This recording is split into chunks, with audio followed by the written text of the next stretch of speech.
Next up, we have Dr. Imogen Bell.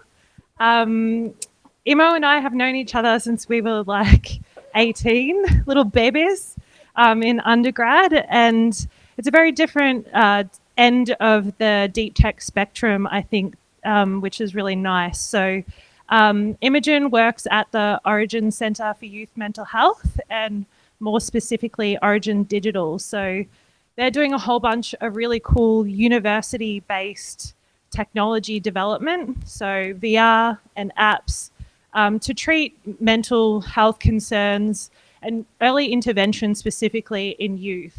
So that's all happening right here in Melbourne. So I'll hand over to Imo. Thanks, Sal.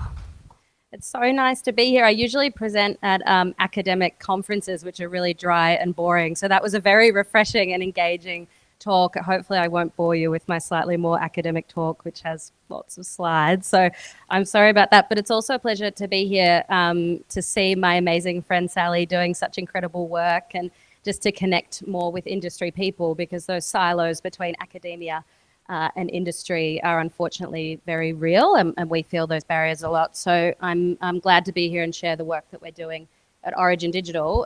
Very briefly about me, so I have a PhD in clinical psychology, so I'm a psychologist as well as a researcher. I finished my PhD at Swinburne University in 2019, and I started a postdoctoral position at Orygen Digital to launch a new area of research in virtual reality and smartphone interventions for youth mental health. And I started an NHMRC investigator grant this year, which is a 5-year research fellowship that enables you to launch your own research program. And the focus of that is harnessing really innovative digital technologies to enhance mental health care for youth. So look, my background's mostly, my interests are in virtual reality, smartphone apps, and now more and more getting really interested in AI. And my understanding is that there's lots of people here that are interested in AI as well. So hopefully we can connect and chat. But just in terms of the methodologies and the areas that I publish in, a lot of synthesizing research knowledge through literature reviews, also user-centered design. So many of you, or all of you, will be familiar with that, actually understanding needs and preferences of end users to design technologies.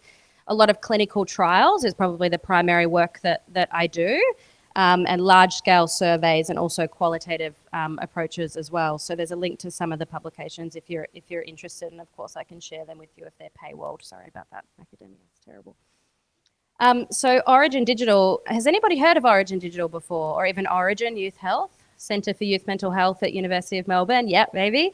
So Orygen is actually the world's largest research centre for youth mental health, and Pat McGorry, which some of you might have heard of, started the Headspace services. So really big name in youth mental health.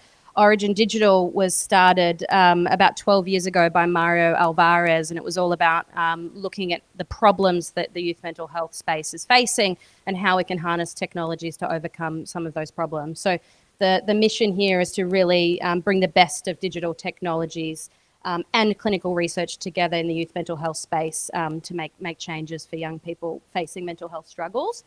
And the backdrop to this is really, this won't surprise you, but mental ill health is the #1 cause of disability worldwide, and it's particularly problematic for young people. It's actually the leading cause of disability and death for youth, and it costs the Australian economy alone $80 billion each year. So it's very costly, disabling, prevalent problem worldwide. And when we looked at what the current solutions are for addressing these problems, they're really very inadequate for 3 main reasons. First of all, the services that are available, so Headspace services, excellent model, but highly inaccessible, major bottlenecks. So wait lists are incredibly long.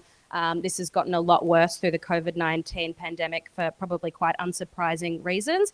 So very long wait lists. Young people are not very active help seekers either. So actually getting them through the door of these brick and mortar services is a major issue. And once they're in the door, they don't stick around. So most young people actually drop out of treatment. They fail to receive a full course of care. And this is largely driven by the fact that these services and treatments are really not meeting their needs. They're not designed for young people. And there's a failure of relapse prevention. So they drop out of treatment, they don't receive a full course of care, the treatments are ineffective, so they don't stay well long term, that we end up seeing very high rates of relapse and disability into adulthood. So this is just a quote from some quotes from the Royal Commission into Victoria's mental health system, which you probably saw on the news over the past couple of years. The system is antiquated, it's difficult to access and navigate, it's failed to keep up to date with latest advances in digital technologies, and it's catastrophically failed to live up to expectations. And there's a really desperate need to seek innovative solutions to these barriers. So with that in mind, we at Orygen Digital have 3 core areas of trying to understand where that technology innovation could sit. So virtual reality, I play a leadership role in that space. Mellow, which I'm going to talk to you about in a minute, is a smartphone app designed to reach young people with depression and anxiety. And we've also got MOST, or moderated online social therapy, which has been a really largely successful online therapy platform that's now been scaled across the country. But as I said, I'm going to focus on Mellow. So Mellow is a personalised real-time support for young people with depression and anxiety. This is the Mellow team, a really fantastic team. We were lucky enough to find the right people. I don't know how the hell it happened, but we managed to bring together an incredible group of people. What's quite unique about this team in the academic space is that it consists of UX designers, UI designers, branding people, and software developers in the academic team working with clinicians, young people, and researchers in the same space. Oftentimes, academics get consultation firms to kind of build the tech for them. They hand it to them, walk away, and then it usually just sits on a shelf. So this model is quite unique, and very happy to talk to people about how we managed to make that work. The problem behind Mellow is focusing on depression and anxiety. So it's actually the most prevalent and disabling condition amongst young people. 1.3 million young Australians experience these conditions each year, and we saw very large increases across the pandemic. And globally, this costs about $1 trillion each year. So we're looking at a problem here that's a very large magnitude. And the problems with the solutions that we have at the moment really match onto those issues that I mentioned before. First of all, the right help isn't available at the time young people need it. So the mental health challenges that they experience occur in the course of daily life, and that's not where psychologists happen to be. Usually they come into a clinical setting and receive 50-minute consultation, and then off they go. They usually forget to implement a lot of those strategies that could help them at those moments of need. Those treatments aren't designed to meet young people's needs, as I mentioned before, and critically, we actually don't know a lot or really much of anything about what causes these conditions. So getting treatments that actually target the root cause of what's driving them is a really critical focus for us moving forward. So to improve the effectiveness of treatments, we need to get to the heart of what's driving them. So if we look to the research about what some of these drivers might be, something that emerges quite clearly is this construct, what we call stuck thinking or rumination and worry. In the academic literature, we call it repetitive negative thinking, so that's a nice dry term that we can all get attached to. But essentially, it's something we can all relate to. So going over and over negative problems in your mind, worrying about future events, stewing about past failures, this is one of the core drivers that lots and lots of research has pointed to being a mechanism that's really perpetuating those depression and anxiety symptoms. So it captures both worry and rumination, and this is a quote from a young person. It's like a cycle. You get stuck and then you feel stupid about it, and then you feel stupid for feeling stupid, and then you feel pathetic and helpless. I think we can all relate to this sort of quote because we all worry and ruminate, but when it goes too far, it can really give rise to those symptoms and become a problem in everyday life. One of the key pieces of evidence comes from, and the focus on the academic literature has come from this observation that depression and anxiety disorders are highly comorbid, and that means that if you meet diagnostic criteria for one, you have a very high likelihood of meeting diagnostic criteria for another. So what's actually going on here? Are these things actually distinct in any way? Is there some sort of common underlying driver which might account for that overlap? And the literature really points to stuck thinking being one of them. So we see a very strong correlation between stuck thinking and depression and anxiety symptoms. Stuck thinking is a strong predictor of anxiety and depressive disorders. And stuck thinking predicts the onset of emotional disorders in longitudinal studies as well. So when we look at the treatments that exist, they suffer similar problems as before, but there's one key factor here that's unique to stuck thinking, which treatments currently fail, and that's the fact that stuck thinking actually comes and goes in daily life. So it's triggered by an event that occurs as you go about your daily life. You might have an argument with a friend, or have a difficult test that's kind of looming, and it builds and builds over time. It's triggered by things. It's actually what we call a dynamic mechanism. So psychologists don't work very well with dynamic mechanisms because they only have that 50 minutes. So critically, one of the innovations that we could look to technology to helping with here is actually intervening at those specific moments in time when young people are stuck in their thoughts, in order to give them strategies to overcome it in that moment.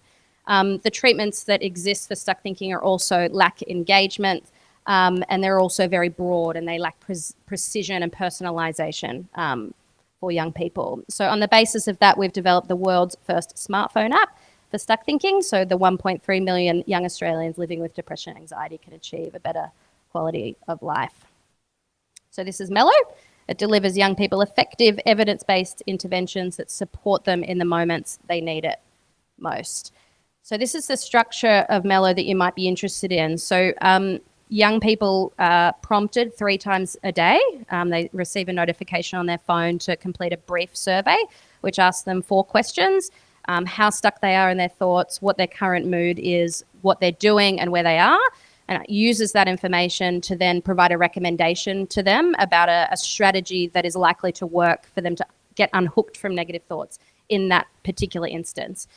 They can then choose a strategy based on that recommendation, which is a sort of brief cognitive behavioural DBT, acceptance and commitment therapy based intervention, which is evidence-based to help with stuck thinking, that goes for about 2 to 10 minutes. This is where the video happens that Sally's going to help with. Next part.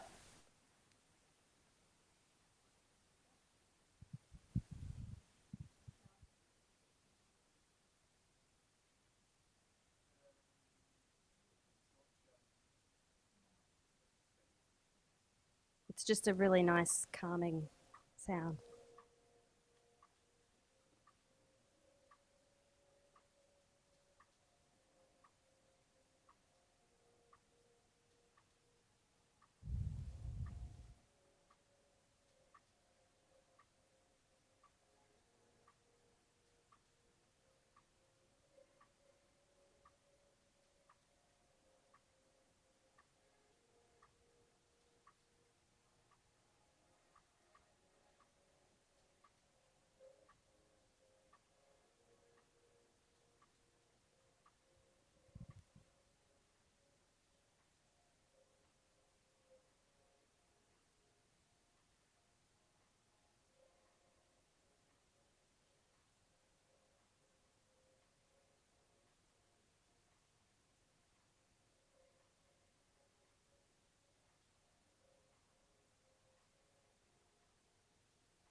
So I'm not sure how I'm going for time, but I'd like to take you through some of the clinical trial results of Mellow to show you how we went about evaluating this.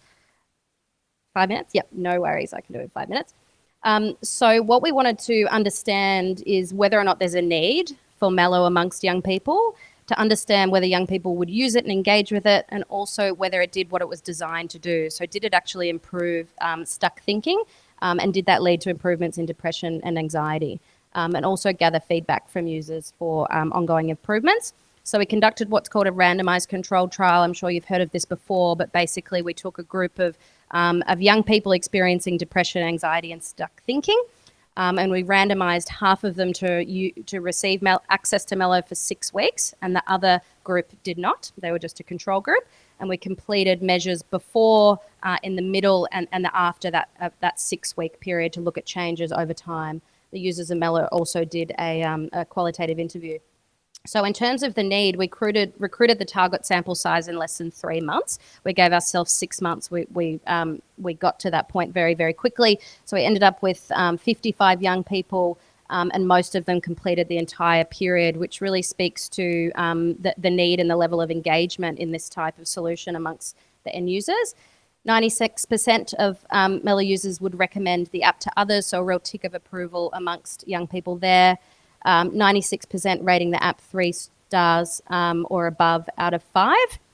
In terms of engagement, 59% of young people were still using Mello during the 6th week of the intervention period. And just to show you the trajectory of what we usually see amongst most self-guided mental health apps, so there's no clinician here. This yellow line is usually what happens. So we see a really dramatic, quick drop-off of engagement very quickly. With Mello, we saw sustained engagement over time. So this is quite a unique and unexpected finding in the digital mental health field. And I think it probably speaks to the engagement of Mello and the usefulness, and also probably some of those really excellent design features. The efficacy of Mello, so 79% of young people experienced a reduction in depression after using Mello. And this was greater in the Mello group versus the control group. We use something called an effect size to determine what the magnitude or the size of that difference is. So how effective is Mello? It goes from small, medium, and large. This was a medium effect size, was about equivalent to what we see in the best available treatment approaches. 82% saw a reduction in anxiety, and again, this was larger in the Mello group than the control group. And this was a moderate to large effect size, again, similar to the best available approaches, which include 6 to 10 sessions with a psychologist. 82% experiencing less severe stuck thinking, and we saw our largest effect here. I did a meta-analysis, so looking at all the randomized controlled trials that have been done in this group of all the available treatments for this condition, and this effect size was about on par with the average effect size, so at least as effective as that. We then ran analysis to see the pathway of the improvements as well, and the improvements in depression and anxiety seem to be driven by the reductions in stuck thinking. So the mechanism that we're targeting with Mello seems to be working the way that we thought. There were also some secondary improvements in some other outcomes as well. And just to speak to the experiences, young people had very positive things to say about Mello. I won't go into too much detail because I don't have too much time, but I did also want to emphasise that there were some improvements that they wanted made with Mello, so an increase in the variety of activities, more expanded content, and some gamification or rewards type system for that persuasion and engagement. So just to bring this home in terms of what we found in this clinical trial, so young people have a desire and a need for Mello, and it's likely that they will use it. It can improve what it's designed to improve, depression, anxiety, and stuck thinking, and it seems to do that in the way that we designed it to do. Young people found Mello easy and comfortable to use, and they saw it as meeting an important need, but they did have some suggestions for improvements. So where we're going now is that Mello has been released. It's actually available in the App Store, but it is Mello 1.0, so it's in beta. You can download it now if you want to. I've got I think I've got something on the next slide that can show you how to do that. But what we're doing at the moment really intensively, like frantically, is building Mello 2.0, which is a much more expanded and refined experience off the basis of what we learned in the trial, and also the really extensive beta testing that we've done with young people and clinicians. We also want to conduct a larger randomized controlled trial to really confirm and establish this evidence. And I'm very, very interested in and keen to talk to anyone who wants to talk to me about it, integrating AI into Mello, in Mello 3.0. So that recommendation system, actually developing really, really precise, personalised recommendations for intervention strategies that are going to be the most likely to disrupt stuck thinking in the moment for each individual young person is really a mission that sits behind my focus in Mello research moving forward. And that's the AI model I have for Mello, which I can talk to anybody who's interested, but I've run out of time. So you'll have to come and chat to me if you want to hear more. And that's where you can download Mello and try it out, and do get in touch with me if you have any ideas or feedback or interests in this area. Thanks, Sally.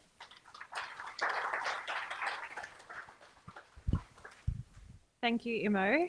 That was really awesome. And it's really cool, I think, to see the other side of deep technology where it's really coming from that university-based research and then actually making it into the App Store, I think is no small feat. And I think it's very cool that you've achieved that.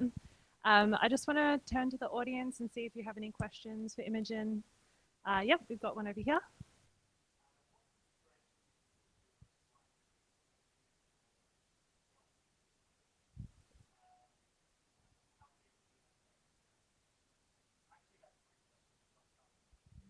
Okay, so the question was, what thought has Imogen put into liability behind mental health? And I think this is really important given everything with Apple starting to track mental health as well at the moment. Starting with the hardest bloody question I could think of.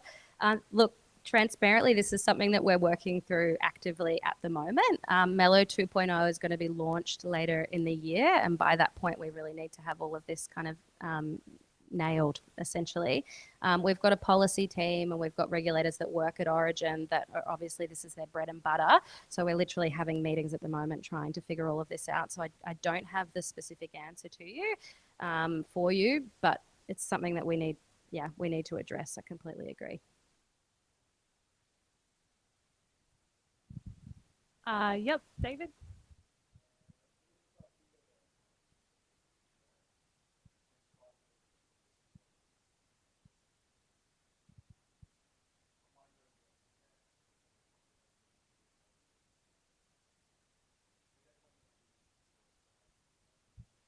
Okay, so does device addiction, like using the app, does that feed into the addiction, I guess is the question.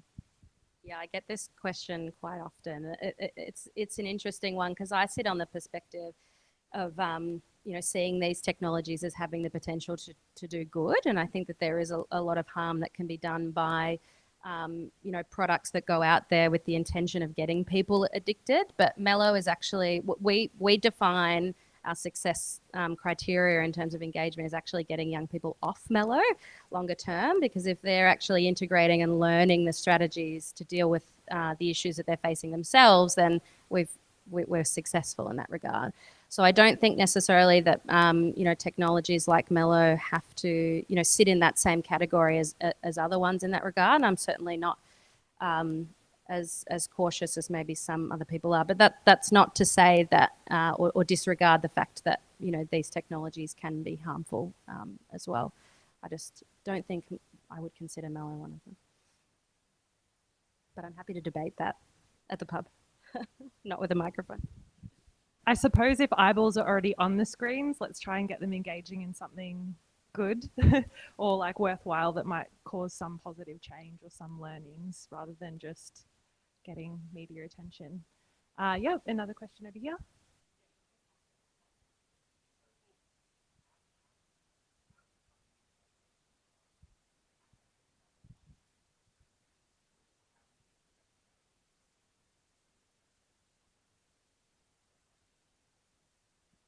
Okay, so the question is, where did Mello get the funding? Yeah, really great question. So Mello was originally funded by the Telstra Foundation, who had a particular scheme called Tech for Good.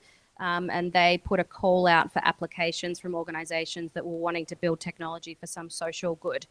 And we put in an application and won that money. It was about, I think it was $1 million all up over 4 or 5 years. So that's where Mello has been funded. Now we're at the stage where we're having to look forward because that funding ends at the end of this year.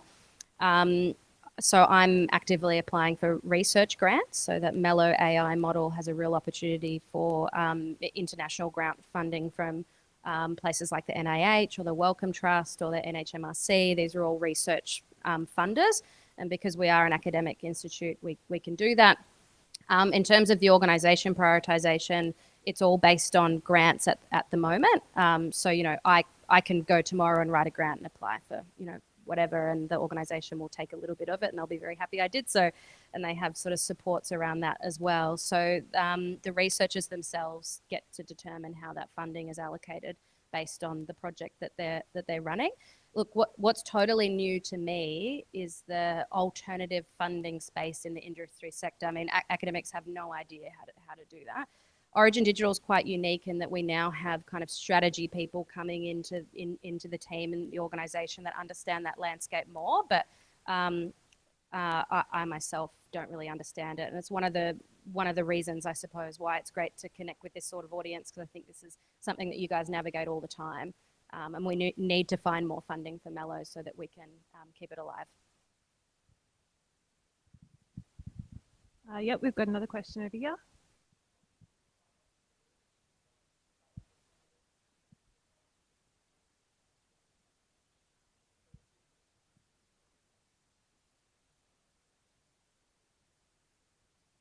Okay, where is the data and how are you protecting it?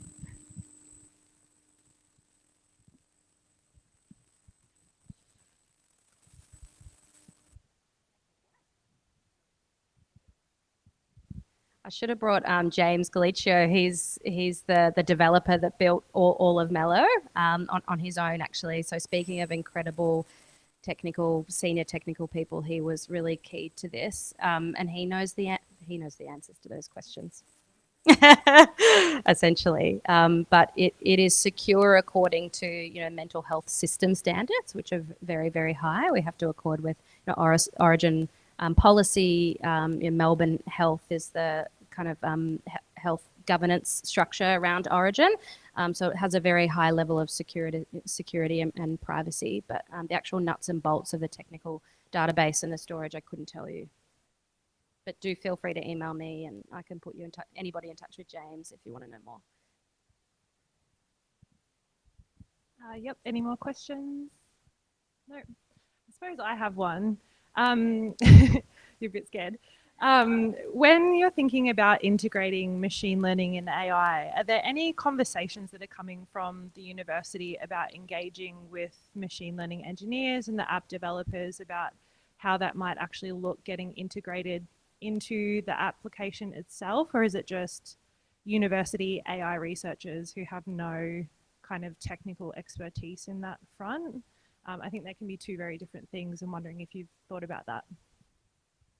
Yeah, look, this is something that I'm actively looking into at the moment to find the right AI sort of collaborators.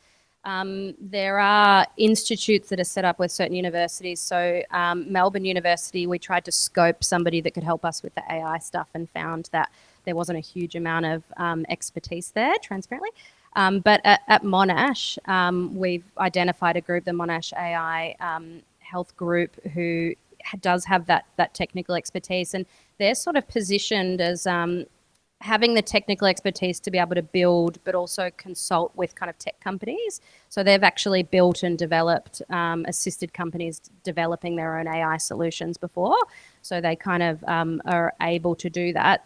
I suppose the benefits of working with academic organisations is it's kind of a common language type element. The IP is a little easier to navigate, but in my experience recently working with industry people, it's kind of that the quality and the efficiency is kind of next level, and that's really what I've noticed with Mello. There's nothing else that's come out of an academic institute that is as good as this in terms of an actual product. Everything might be very scientifically sound, but that you just need to work with industry people to elevate to that next level and the consumer level.